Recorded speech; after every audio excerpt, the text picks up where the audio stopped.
Stories are a remarkable expressive vehicle. It's a direct route to expressing the complexities of our humanness. So imagine the task of weaving together multiple stories of, let's say, 14 people or 16 people.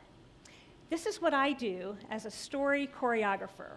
I am a story seamstress, where I stitch together multiple stories into performance art. So I invite folks from the area to go spelunking for their stories and their movements around a specific theme. Men and women, age 25 to 70, most with little to no experience in acting or dance, and all ready for a collective and creative journey. Now, designing these performances is both thrilling and terrifying. Most choreographers show up to rehearsal with a set pattern of movement already in place. I am not afforded that luxury because as a seamstress, I have to wait for the stories to show up before I know how to stitch them together. So we've produced 14 performances, 5 at the Diana Wortham Theater.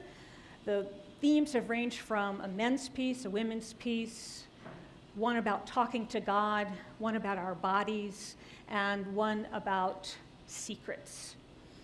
So I've shared the details, and now I want to tell you more about what it is I love about this work. So our task is to say a holy yes to the real things of our life. And Story Choreography Project celebrates what is real, what is concrete, from our greatest joys to our deepest sorrows and everything in between. And it's fascinating to watch when the cast members come to rehearsal and the layers that peel away, like Lisa. She came in outspoken and strong, and with time and tenderness and safety, she began to reveal that she had been a heroin addict and had had a tumultuous childhood. Her performance was this beautiful connection of vulnerability and courage, just like these folks that are on stage that you see in the slide. This is a section from a piece around our legacy, and they are dancing about the legacy that they do not want to continue: sexual abuse and alcoholism. Many of the stories that come to the projects have never been told. They're hidden.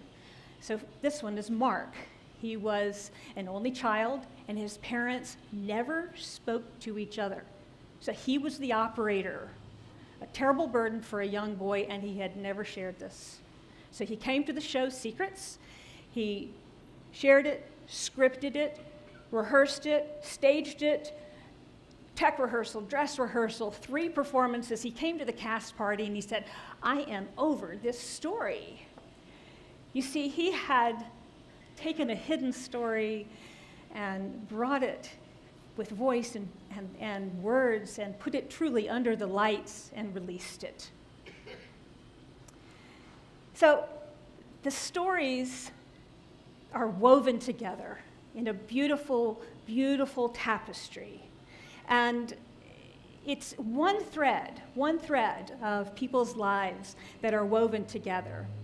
And this is actually Mark. This is the man that had his story shared, that he just released. He released and freed himself. And I saw this process over and over again of coming to these stories, recognizing the struggles that we have in our life, and letting them go and sharing them and having them witnessed from our audience. Cynthia also did a huge transformation. She came to a project, and she was terrified to be in the show. And she said, I'm ready to leave. She stayed.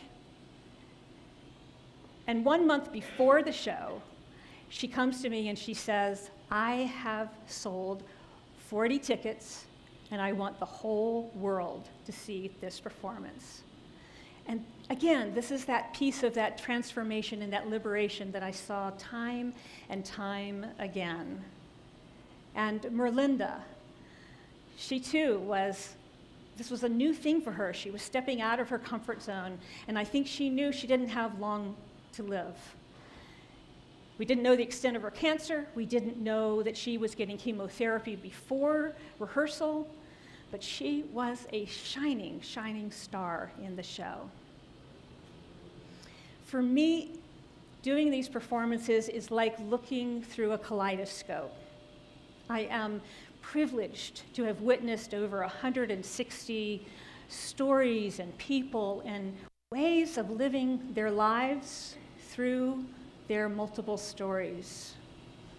And what also excites me is that I see that folks come into rehearsal with their personal stories, their individual stories, but then we create a collective story together, and then we share it with you, the audience, and you get a chance to feel and remember and to tap into your own stories. And I think at the deepest place in all of this is that we recognize that we need to be seen, we need to be heard, we need to know that we belong and that we are not alone, and that we are part of a larger story, in fact. There is a saying that when I hear your story, I cannot hate you.